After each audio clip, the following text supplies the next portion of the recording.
So climatic factor,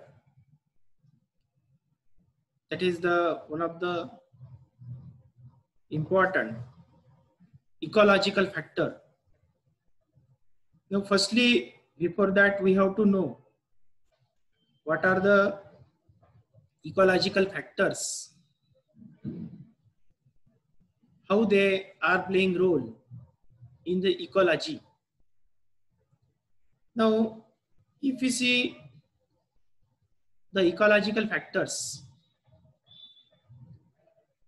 now firstly we have to know what is there is having the definition of the ecology and divisions of the ecology. Now, ecology can be defined as the branch of biology that deals with the study of interaction in between living and non-living and with their environment. So this is the interaction in between living thing and non-living thing along with the environment, whatever the environment are there surrounding to this, that is studied in this ecology. Now, ecology has two subdivisions, that is art ecology and scene ecology.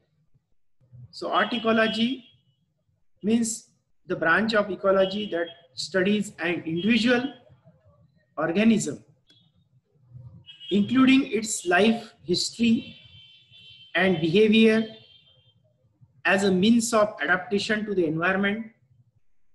Such a study may be concerned with an animal or a plant or any aquatic or particularly terrestrial organism. So ecology of individual, that is called as the art ecology. So ecology is divided into two branches. One is art ecology and another one that is scene ecology. So ecology of individual organism, its behavior, history, adaptation to environment, all this study in this branch that is called as art ecology. Another division of ecology is there, that is scene ecology. So this branch of ecology is concerned with the study of a group of organisms or groups of organisms which forms a unit, just like population, community and ecosystem. This study is including a group. So such study of ecology is called to be as the scene ecology. So in this there is again subdivisions, that is population ecology, community ecology and ecosystem ecology. Now in this, particularly if we see the ecology, that there are four factors of the ecology. One is there, that is climatic factor, another one that is edaphic factor, third one that is physiographic factor, and fourth one that is biotic. So what are climatic factor? That is related with the climate or specific region. एखाद्या regionचं climate काय असेल त्या climatic त्या फॅक्टरला आपण म्हणणार climatic factor. आता climate हा शब्द region wise आहे. It is specific to region or location. Another word is there that comes always, that is weather. Weather is always changing day by day. That suppose today is sunny weather or two days before there is having cloudy weather. It may be summer time or winter time or maybe rainfall. So weather is always changing, but climate is specific to region. एखाद्या ठिकाणचं जर वातावरण आपण म्हणलं की वातावरण म्हणजे climate is a fixed factor, ठरलेलं वातावरण असेल, तिथलं तापमान एका विशिष्ट डिग्री पर्यंत जातं. Suppose in our region if we consider climate that is in between 15 to 40 degree centigrade of temperature. 15 ते 40 degree centigrade temperature आपल्या वातावरणामध्ये राहतं. There is having near about to be specific type of rainfall, more than 70% of the humidity in the atmosphere. So that is called as climate of the region. याला आपण climate म्हणणार. एका specific वातावरणामध्ये जे particularly आपण पाहतो एका region मध्ये, that is called as climate. So climatic factor includes light, temperature, humidity, then atmospheric factors in that, atmospheric winds are there, gases are there, or humidity is there. Along with the other factors are there related with the climate. जसं humidity आहे, आर्द्रता आपण म्हणतो, किंवा atmospheric gases, wind आहे. So all these factors are include in the climatic factor. हे सगळे climatic factor मध्ये येणार. Then another factor is there in the ecology, that is adaptive factors. So adaptive factors are those which are called to be the soil factor. Adaptive factor la soil factor असं सुद्धा म्हणतात. So that is related with the soil. So soil having different factor, just like it has its own humidity, own temperature.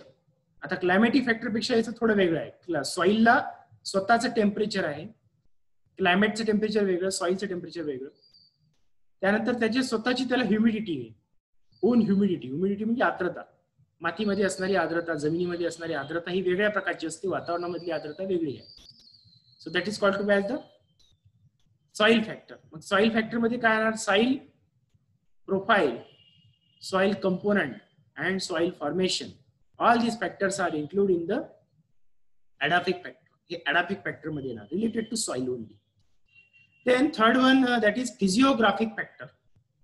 Physiographic, or it is also called geographic. त्याला geographic factor असं सुद्धा म्हणतात. That is just like we classify the earth according to geographical region. So that is called physiographic factor or geographic factor. मग त्याला topography असं सुद्धा म्हणतात, soil topography. So topography means arrangement of soil layer, how it is there. Suppose it has mountains, it has valleys, it has rivers, it is having nothing but a specific grounds, plains, ज्याला आपण planes म्हणतो. मग ही जी arrangement आहे सॉइलची त्याला topography असं म्हणतात. म्हणून ॲडॅप्टिक factor पेक्षा हा फॅक्टर वेगळा आहे, म्हणून याला वेगळं दिलेलं आहे. That is physiography of the soil. So physiography is another factor, ecological factor. All this above three are the non living factors. हे तिन्ही नॉन लिव्हिंग फॅक्टर आहेत, क्लायमेट, सॉइल आणि topography of the earth. That is all are non living factor. हे सगळे non living factor येतात. आणि मग एकच लिव्हिंग फॅक्टर आहे, that is biotic factor. So biotic factors includes all the living organisms. आता लिव्हिंग कशाला म्हणणार? Those which are, what are the living organism?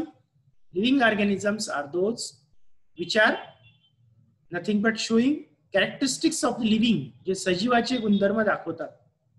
आता सजीव कशाला म्हणणार? Those which undergo particularly growth, ज्याची ग्रोथ होते, वाढ होते, त्याला आपण सजीव म्हणतो. किंवा ज्याची पर्टिक्युलर डेव्हलपमेंट होते, वाढ आणि विकास या गोष्टी होतात. वाढ होणे म्हणजे इन्क्रीज होत राहतात, आणि डेव्हलपमेंट म्हणजे सेलचा फंक्शनिंग वाढणार, सेलमध्ये वेगवेगळे फंक्शन मेकॅनिझम होणार, त्याच्यामध्ये चेंजेस होणार. So this is called development. So the organism which show the growth and development they are living. जे असे प्राणी की जे वाढतात, किंवा ज्या अशा सजीव की जे वाढतात, त्याला आपण म्हणणार लिव्हिंग. त्याला आपण लिव्हिंग म्हणणार. दुसरं लिव्हिंगचे कॅरेक्टरिस्टिक काय? Another living characteristic is there, that is reproduction. जे रिप्रोडक्शन दाखवतात, that is called to be as the particularly त्याला आपण सुद्धा लिव्हिंग असं म्हणणार. ज्यांचं रिप्रोडक्शन होतं, कोणतंही हो, असेक्सुअल हो, सेक्सुअल हो, व्हेजिटेटिव्ह हो, कोणत्याही प्रकारचे रिप्रोडक्शन जे दाखवत असतील, they are nothing but called to be as the particularly living. त्याला आपण लिव्हिंग असं कन्सिडर करणार. Next one, that is the characteristics of the living is there, it show particularly movement और लोकोमोशन. जे मुवमेंट किंवा लोकोमोशन दाखवतात त्याला आपण सजीव असं म्हणणार. मुवमेंट आणि लोकोमोशन म्हणजे काय? एकाच जागी जर हालचाल केली तर त्याला मुवमेंट असं म्हणणार, आणि एका जागावरून दुसऱ्या ठिकाणी जाणार असेल तर त्याला म्हणणार locomotion. So plant show movement and animal show locomotion and movement, दोन्ही दाखवतात. ॲनिमल लोकोमोशन पण दाखवतात, मुवमेंट पण दाखवतात. So this is the characteristics of the living.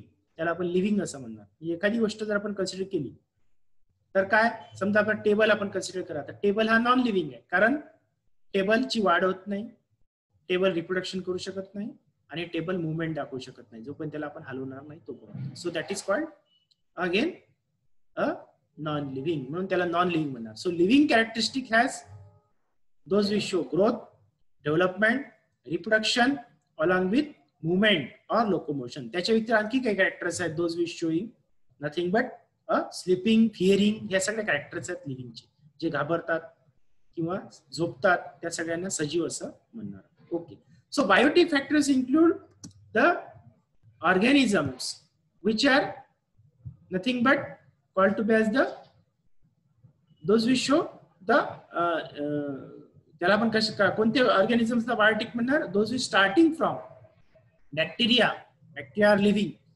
Fungi, plants, animals, हे सगळे काय आहेत, ऑल आर मायक्रोब, हे सुद्धा काय बायोटिक फॅक्टर मध्ये येणार. So biotic factor include starting from bacteria, micro organism up to the higher organism. जो हायर ऑर्गॅनिझम आहे त्या सगळ्या ऑर्गॅनिझम पर्यंत सगळे काय बायोटिक फॅक्टर मध्ये येणार. So firstly, we are going to see climatic factors. So climatic factors include, that is the atmosphere, that include air and gases. Air component, हवा. आता ही हवा काय सतत वाहणारी गोष्ट आहे, सतत बदलत राहणारी. So there is always blowing of the air, हवा अशी वाहत राहते. So that is atmospheric factor. And gaseous content is having specific in the atmosphere. Gases content atmosphere मध्ये स्पेसिफिक आहे, आपण पुढे डिटेल मध्ये बघणार आहे. Another factor is there, that is atmospheric humidity, that is moisture. So moisture is there, that is त्याला आपण आर्द्रता असं म्हणतो, humidity. So atmospheric humidity or moisture. Third one that is light. Fourth one that is temperature. Fifth that is precipitation, म्हणजे त्याला पाऊस असं म्हणतात. आता प्रेसिपिटेशन मध्ये फक्त पाऊसच येत नाही, प्रेसिपिटेशन मध्ये रेनफॉल येतो, स्नोफॉल येतो, दोन्ही येतात. So that is nothing but rainfall or snowfall. So precipitation takes place worldwide. जगामध्ये सगळीकडे प्रेसिपिटेशन होतं. जे थंड कटिबंधातले देश आहेत त्या ठिकाणी काय होतं, आईसफॉल किंवा स्नोफॉल पडतो. आणि जे उष्ण कटिबंधातले किंवा पर्टिक्युलरली ध्रुवावरचे देश आहेत, कॉन्टिनेंटल कंट्रीज आहेत, कॉन्टिनेंट्सवरती, सो दे आर अंडरगोईंग प्रेसिपिटेशन, ज्यांच्यामध्ये पाऊस पडतो. So that is called rainfall. Precipitation including both, that is rainfall and snowfall. Then last one, that is wind factor. Air आणि wind पेक्षा थोडं वेगळं आहे. Air is a specific mixture of gases that is called as air, त्याला आपण air म्हणणार. आणि wind is blowing, wind is always moving from one location to another. So this is the forceful action of the air, that is called wind. So wind is also the climatic factor. So one by one we are going to move each and every factor. So first one, that is the sunlight. So here said light or sunlight because sun is the universal source of light to the each and every organism. प्रत्येक ऑर्गॅनिझमला जो काही light मिळतो त्या लाईटचा एकमेव source म्हणजे आहे तर तो म्हणजे सनलाईट. जी पृथ्वीवरची जेवढी की मेकॅनिकल ऍक्टिव्हिटी आहे, जिकडे की एनर्जी आहे, that all are comes from sunlight. ती सगळी पासून सनलाईट पासून आपल्याला मिळते. असं म्हणा की पृथ्वी सनलाईट वरच चालते. कसं, that earth is revolves round the sun. पृथ्वी सूर्याभोवती फिरते. That having nothing but specific gravity, and that gravity is provided by the sun. Gravity action कोण देतो, सन देतो. Again light, it has energy.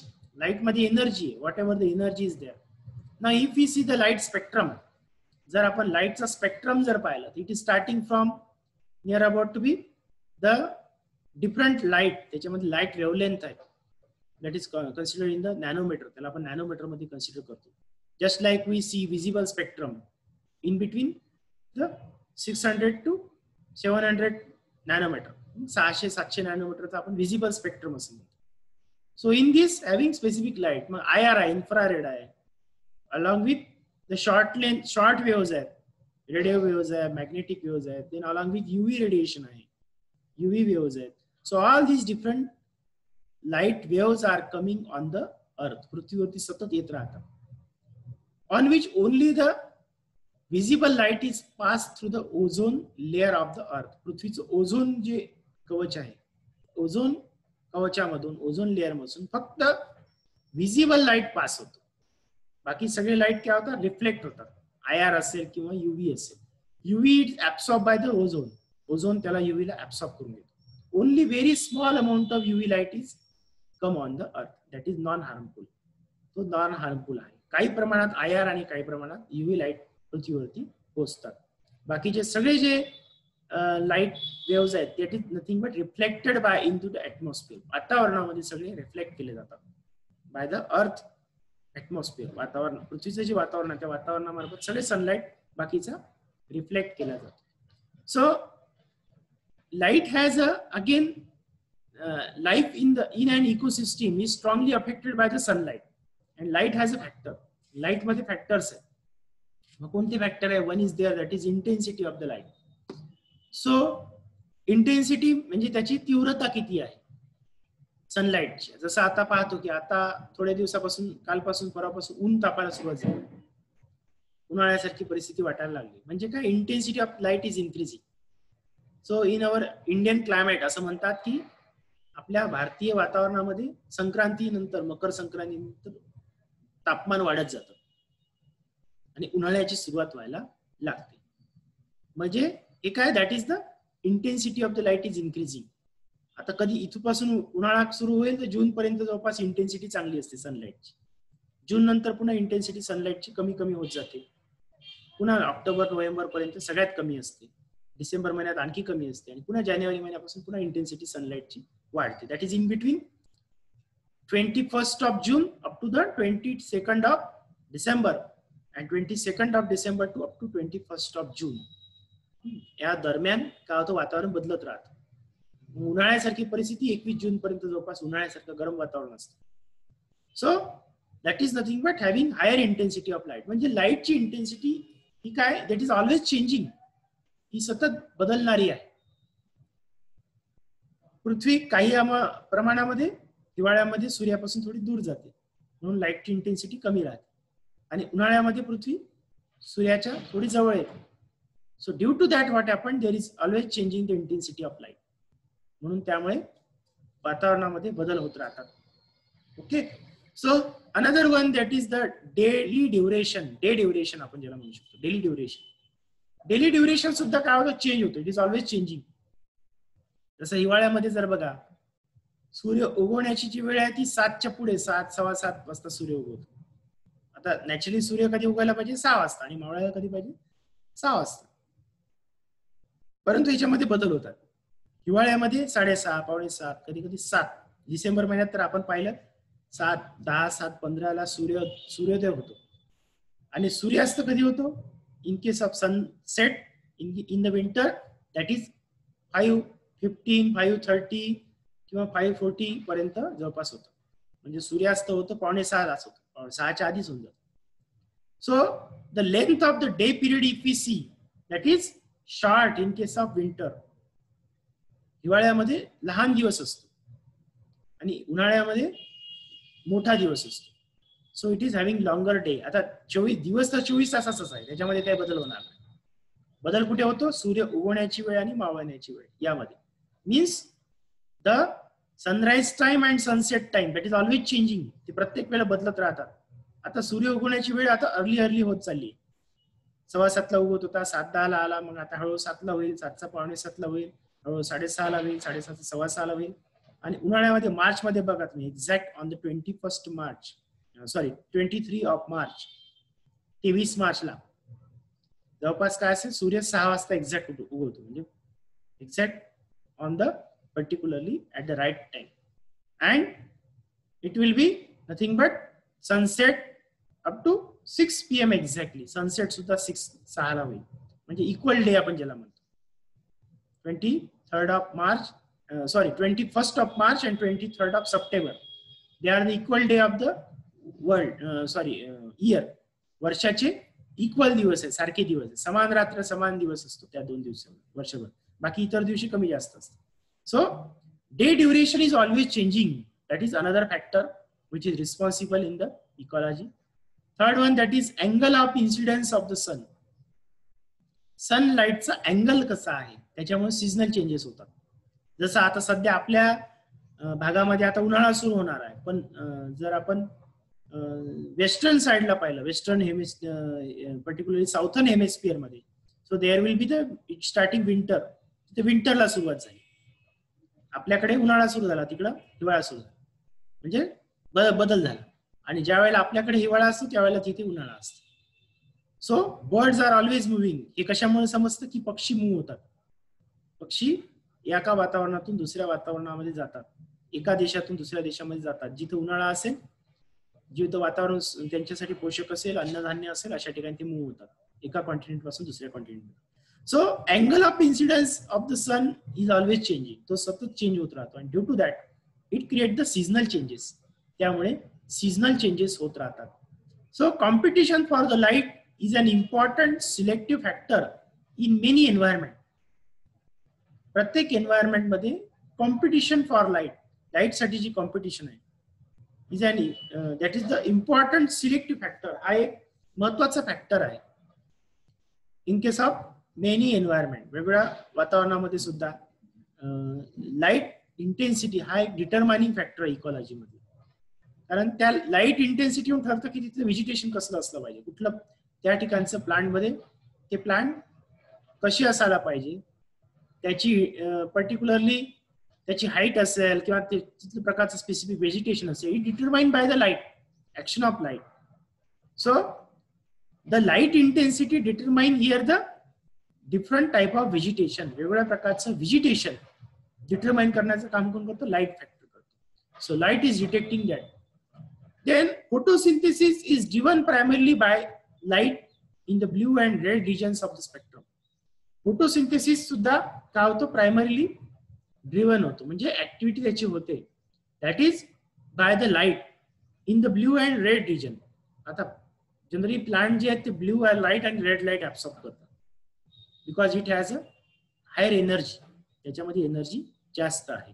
So there is having pigment system in the plant. Plant मध्ये pigment system असते, just like pigment 600, pigment 700, pigment 600. So that is having the 680 and 700 हे दोन pigment system आहे. तर हे काय, what is that? Up to the nanometre of light up to 680 plant can absorb the light. So that is called as lower energy level. आणि higher energy level मध्ये up to 700 nanometre पर्यंत light spectrum plant absorb करू शकतात. म्हणून plant फोटोसिंथेसिससाठी blue आणि red light वापरतात. So this is nothing but called to be as the particularly light factor. आता इथे दाखवलाय बघा. That is North Pole. Then along with the tropic of particularly Sensor. Then tropic of Capricorn in this, and that is the South Pole. आता याच्यामध्ये incidence जो आहे sunlightचा, तो angle of incidence change होत राहतो. जसं we are nothing but having at the particularly northern hemisphere. आपण northern hemisphere मध्ये येतो. So in this particularly sunlight having different intensity, and in southern hemisphere sunlight having different intensity. त्याची intensity change होत राहते. So that is the factor which is responsible in the ecology. हे ecology मध्ये responsible असणारे factors आहेत. मग याच्यामध्ये आणखी काही factors आहेत. photoperiodicity आहे, then along with rhythm आहे, circadian rhythm आपण म्हणतो. Then sunlight affect on different particularly factors, वेगवेगळ्या factors वरती त्याचा इफेक्ट होतो. So these factors are there which affect in the ecology. हे सगळे ecology मध्ये affect करणारे factors आहेत. So this is all about today's lecture. We will continue the topic to the tomorrow.